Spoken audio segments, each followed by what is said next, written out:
James Riddle, Jimmy Hoffa, was the former Teamsters president from 1958 to 1971. The Teamsters were known primarily as a labor union for drivers. At just age 18, Hoffa succeeded in getting dock workers better pay by organizing a strike.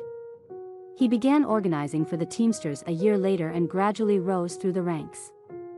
Hoffa's influence as the Teamsters president was significant. At the time, 90% of U.S. transportation was controlled by Teamsters, who were controlled by Hoffa. In 1941, Hoffa and his Teamsters were in a turf battle with their rivals in Detroit. It was during this time that Hoffa got involved with the mob.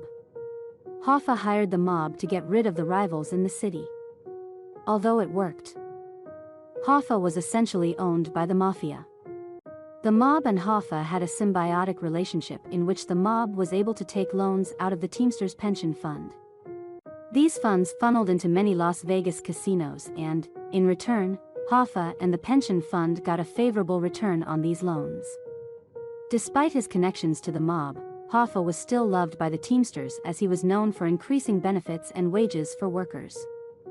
Throughout the 1940s and 1950s, Hoffa was able to have good relations with the mob until he started a 13-year prison sentence in 1967 for crimes including bribery, jury tampering, and mail fraud. He was then pardoned by President Nixon in 1971 as long as he abstained from any union involvement until 1980. This would lead to Hoffa's downfall. In July 1976, it was discovered that the Teamsters' largest pension fund had been robbed of hundreds of millions of dollars, and only 2 weeks later, Hoffa vanished. On July 30, 1975, Hoffa was seen at a Detroit-area restaurant, Machu's Red Fox. According to notes Hoffa wrote to his family, he was asked to meet 2 acquaintances at 2 p.m.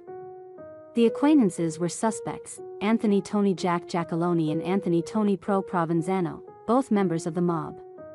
However, they never showed up to the meeting, and when they were both questioned by the FBI, they insisted that no meeting was ever organized. Despite extensive surveillance and bugging by the FBI, investigators found that the mafia members who they thought were involved were generally unwilling to talk about Hoffa's disappearance, even in private.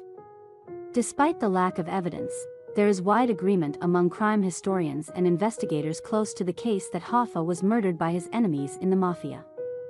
However, key details of his disappearance remain either unknown or unprovable, and this has ensured that no individuals have ever been charged in relation to the case.